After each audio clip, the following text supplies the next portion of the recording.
if you put a hydrogen atom and an oxygen atom together, you may know everything there is to know about oxygen, everything there is to know about hydrogen, but there's no way in the world you could predict what water is from that.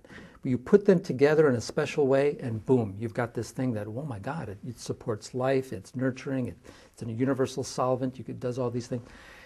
Same way with people. If you put people together in the right way, right, and you elicit from them those hidden talents, bam, you've got something happening that is completely unpredictable.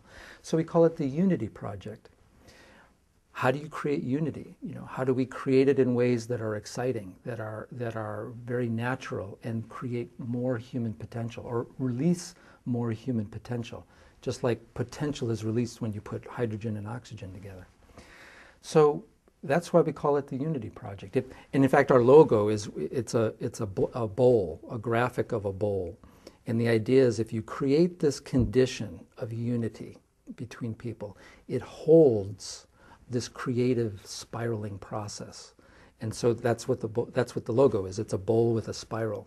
Create the unity, boom, you can't help it. Creativity happens, joy happens, discovery happens, the release of human potential.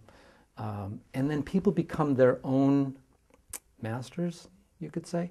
They direct their own lives. They're more interested in self-discovery and action. And which is the thing that I get out of this the most, is when you see an 11-year-old who's used to sitting in school passively, being told what to do, and suddenly they're on this other track of self-discovery. This kid who's never done anything in his life now is talking in front of 400 people, and the parents are like, how did that happen? Well, if we put kids together in the right way, right, boom, we're going to release all this potential. So we say to these kids, you're world changers. Who told you you're not a world changer? Of course you're a world changer. Of course you're a world changer. Let's get going. Especially important since technology is expanding our worlds. No individual is really more important, and we all have a lot to offer. I am here on behalf of a group, and I want to stress that.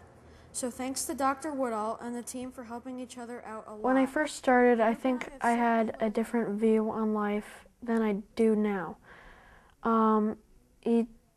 Dr. Woodall taught me a lot of things, and the biggest lesson that I learned was we're not waiting, which means that we're kids, but that doesn't mean that we can't make an impact on the world.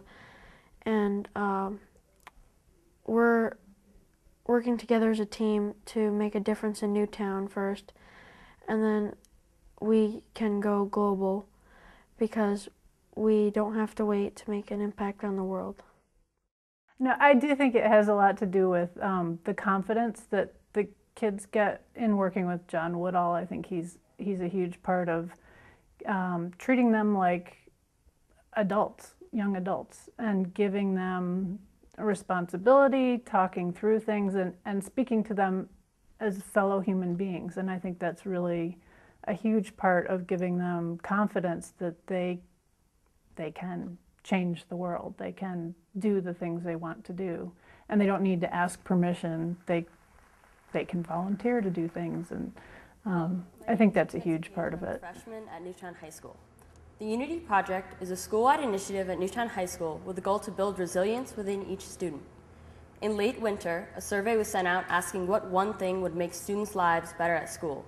Students responded to the survey, and at the first Unity Project meeting, we were put into action teams with other students with similar He started interests. saying how it doesn't matter what age you are, you can do whatever you believe in. And I thought that was really inspiring because it's kind of like the younger group's slogan, we're not waiting. And that goes for us too, the high school, because we're not waiting either. We want to do what we want to do, and we want to change something, and we wanted to make the school a better place. So that's what we started to do, and I think that was really inspiring to first hear him say that, because it was kind of the motivation to say, hey, I can do this, because why not?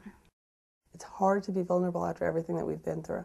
It's very difficult to not I think afterwards, like a lot of us had our walls up. Either that or we were so far down that everything was so raw. But it just is good about getting us, moving forward in some type of positive way. Yeah, he's an amazing person, and Margot, his wife, is like that too. It's an energy about him. It's a vision. It's and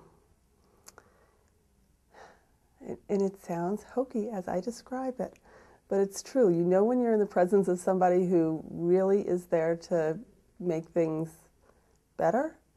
He's a real deal.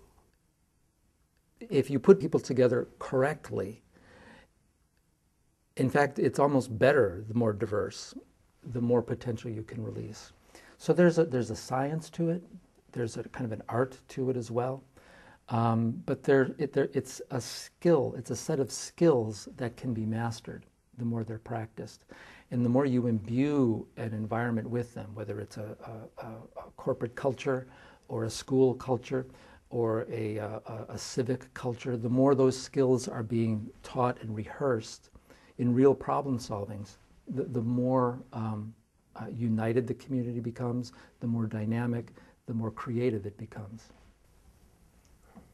And it works.